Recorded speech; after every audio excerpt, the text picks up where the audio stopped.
Parfait, donc salut à tous, j'espère que vous portez extrêmement bien. Donc vidéo totalement à l'improviste sur l'or, elle n'était pas du tout prévue.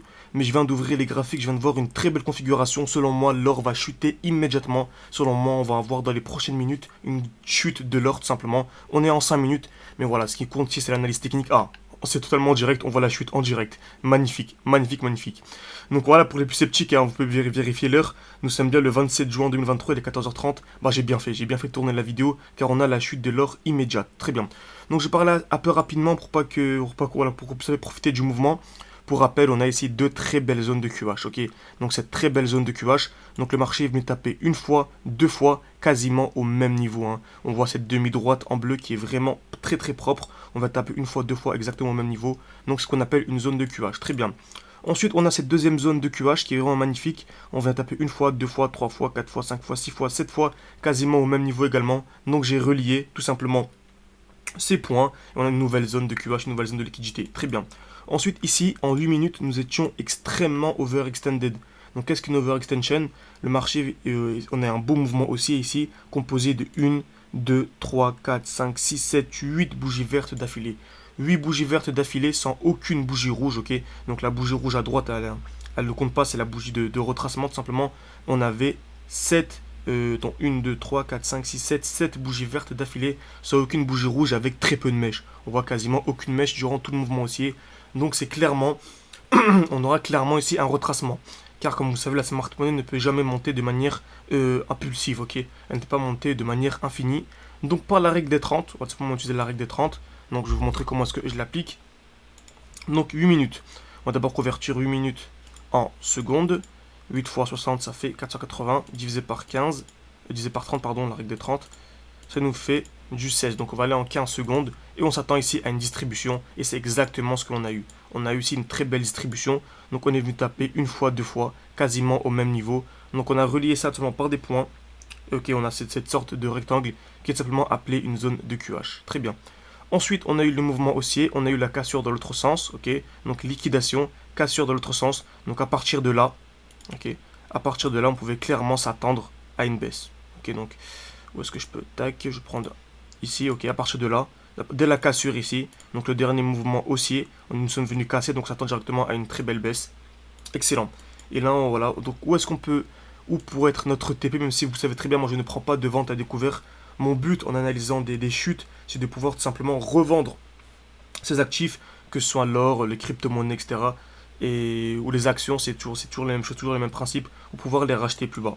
Donc en 8 minutes, donc quel pourrait être notre potentiel TP? Donc on prend tout simplement l'outil retracement de Fibonacci. Excellent. Donc retracement de Fibonacci. On se met au début du mouvement, à la fin du mouvement, et on vise les 50% de Fibo. Donc les 0,5, c'est ici en vert, les 0,5%. En général, dès qu'on a un mouvement overextended, on vient au minimum aux 50% de Fibo. Ok. Très bien.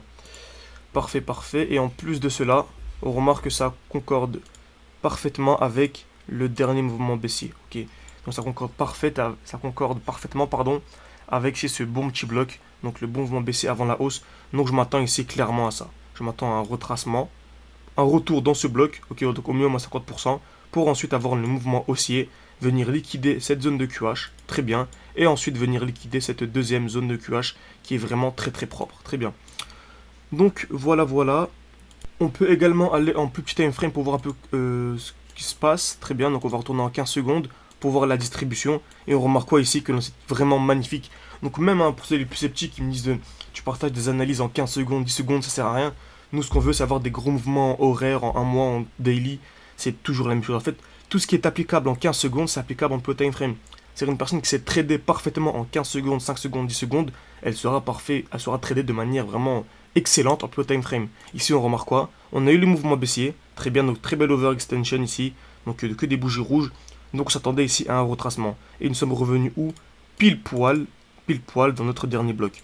Donc le dernier mouvement haussier ici en vert, le dernier mouvement haussier avant la baisse, on est revenu pile poil à l'intérieur avec une très belle mèche. Et ensuite on a le très joli mouvement baissier. Ok, très très joli mouvement baissier. On remarque ici qu'on a une sorte de zone de QL. Donc on pouvait clairement s'attendre à ceci, à ce mouvement baissier pour venir liquider tout simplement les EQL en partant de ce bloc là. Donc ça, on est en 15 secondes, mais c'est exactement la même chose si nous étions en daily. C'est-à-dire, imaginez-vous, si nous sommes en daily ou même en monthly, on pourrait s'y profiter d'un très très très joli mouvement en revendant par exemple ces actifs et en les rachetant plus bas tout simplement. Donc c'est pour ça que je partage chaque jour de l'analyse technique. Car ce qui est important ici, ce n'est pas l'actif en lui-même. Comme vous savez, hein, moi je ne traite pas les futurs, je ne traite pas les CFD. C'est-à-dire je ne joue pas des petits mouvements de 10-15 secondes. Ok. Et pourtant j'analyse quand même parce que ça permet de m'améliorer en analyse technique. Et c'est très très positif sur du long terme tout simplement.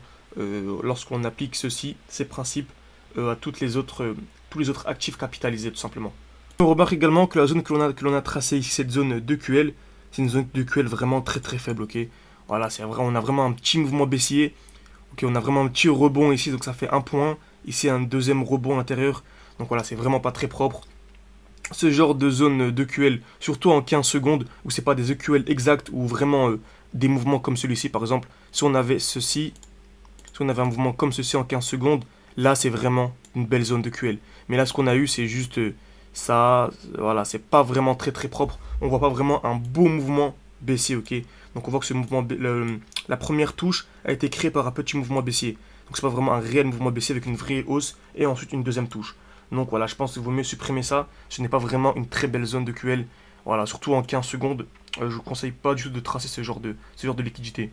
Ok, quelques secondes à peine, on vient d'avoir la liquidation de la première zone de liquidité de EQH.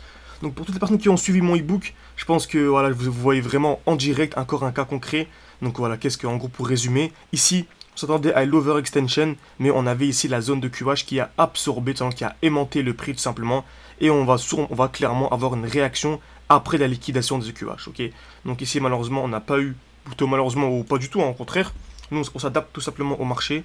On a vu ici une très belle zone de QH, nous ne sommes pas revenus, en fait ici j'en suis sûr à 100%, que si nous n'avions pas eu la zone de QH, on aurait eu le retour ici dans le bloc, ok, le retour au 50%, mais là non, on a eu ici le prix a été aimanté par la zone de QH. Donc en fait le marché, la smart money a eu assez de liquidité en fait. Elle est venue récupérer beaucoup de liquidité pour tout simplement continuer son mouvement haussier. Et là on remarque quoi, hein, les EQH ont été liquidés avec une très belle mèche, ok, très très belle mèche.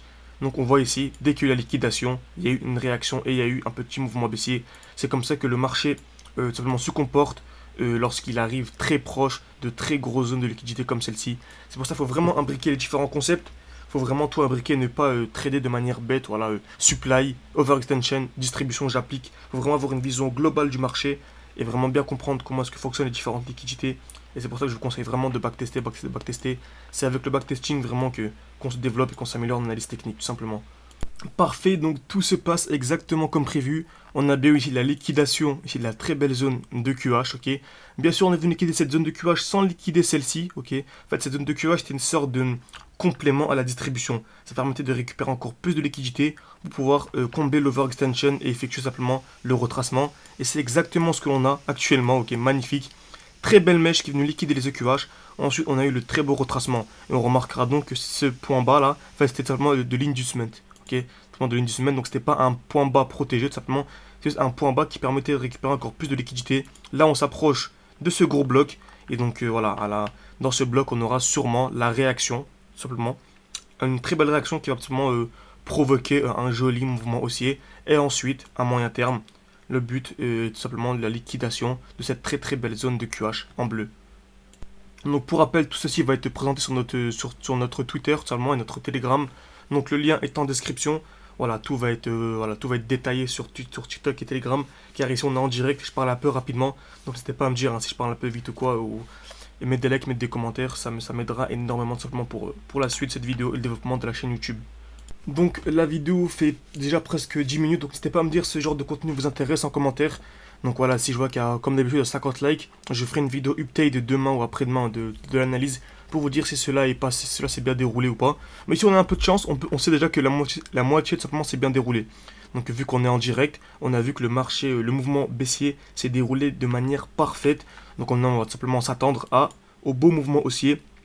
Nous allons voir s'il va se dérouler si l'accumulation va se dérouler dans ce bloc ou si elle va se dérouler plus bas. Ça peut être vraiment extrêmement intéressant et ce sera dans la prochaine vidéo si je vois que la vidéo vous a plu. Et en plus de cela, n'hésitez vraiment pas à vous abonner. J'ai vu que la grande majorité d'entre vous n'étaient pas abonnés, donc voilà. N'hésitez pas à vous abonner, ça m'aide énormément pour le développement de la chaîne. Et merci à tous et à demain.